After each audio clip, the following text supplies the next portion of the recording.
आज यता बारीतिर आएकी छु बेसार लिनको लागि। यहाँ बेसार रोपेको, यहाँ बेसार छ यतिकन, त्यही बेसार लिन आएकी छु। हाम्रो बहिनीहरूको खेत हो यो, हाम्रो बहिनीकोमा छु म, खेततिर छु, बहिनीको खेततिर छु आज। हेर्नु त बेसार यहाँ मलाई सक्दिनँ, दिदीले ढाड दुख्छ, दिदीको ढाडको रोगी हुनुहुन्छ दिदी, सक्नुहुन्न भनेर बहिनीहरूले बेसार खनेर रेडी पारिदिएका रहेछन्। कति सजिलो दिदी बहिनी नजिक भयो नि। यो बहिनीहरूको खेत हो, बहिनीहरूको खेतमा यी मकै पनि उमारिसक्नु भयो।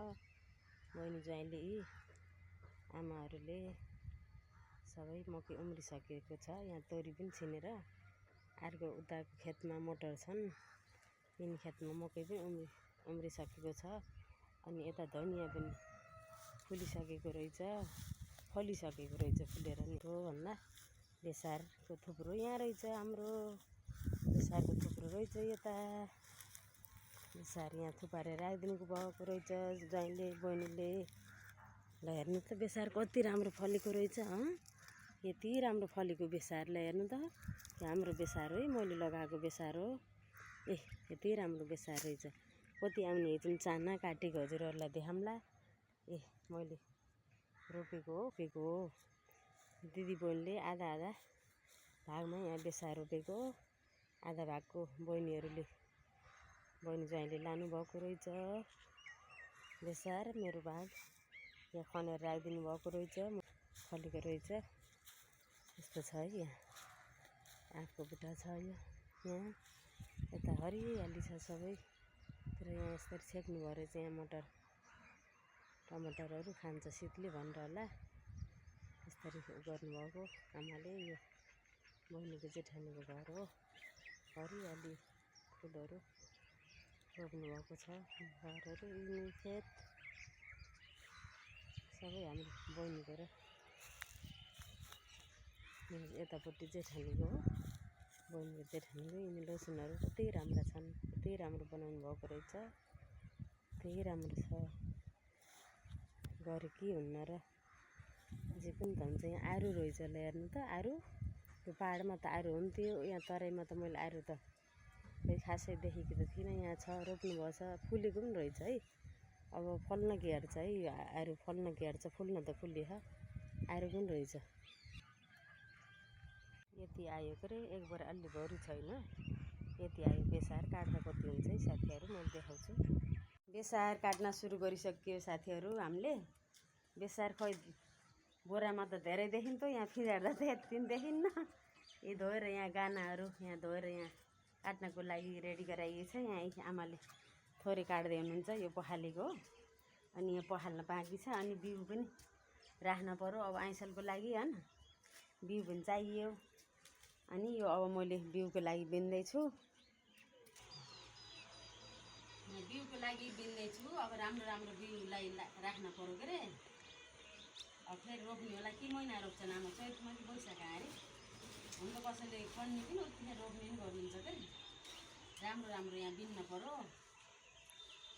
पानी आएपछि रोप्ने हो कि अब पानी परेपछि रोप्ने होला। यहाँ बेसार पकाउनलाई छु मैले, बेसार पखालेपछि अलि माटो ठ्याक्क जान्छ नि त, राम्रो हुन्छ।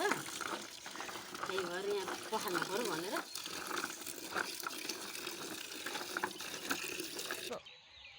अब बेसार काट्न सुरु गरेँ, पखालेर भ्याएर।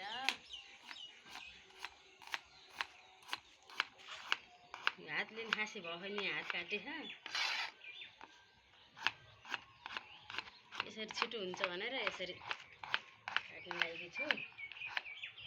बोक्रा फुर्कन नखेरि हामीले त पछि काटेर भ्याएर अनि सुक्छ, सुकेपछि एउटा बोरामा राखेर लौराले बेसरी ठटाउने होइन, सबै बोक्रा आउँछ। अनि सुपमा खेलाउने, ठ्याक्क बोकेर जान्छ। अनि राम्रो हुन्छ बेसार पिसेर ल्याउँदाखेरि, ठ्याक्क राम्रो हुन्छ। कसैले सबै फुर्काउनुहुन्छ, हामीले त यिनी गाना मात्रै फुर्काउँछौँ, फेरि छोरा फुर्काउन्न।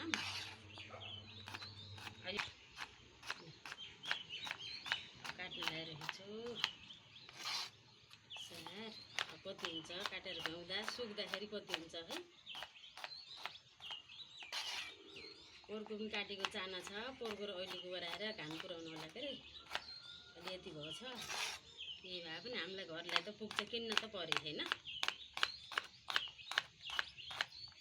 बिउको लागि यति राखिएछ, पोहोर पनि यति नै हो, यति रोपेर यति भएको।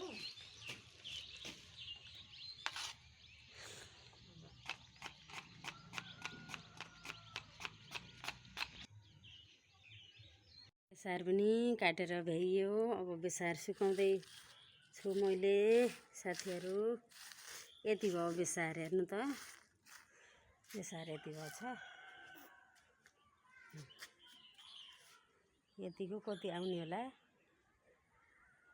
सुक्दा कति हुने खै। यति भएको छ।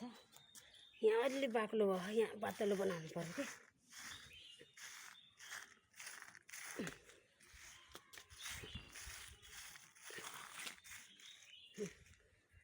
अलि बाक्लो भएछ, यता चाहिँ फिजार्नु पर्यो।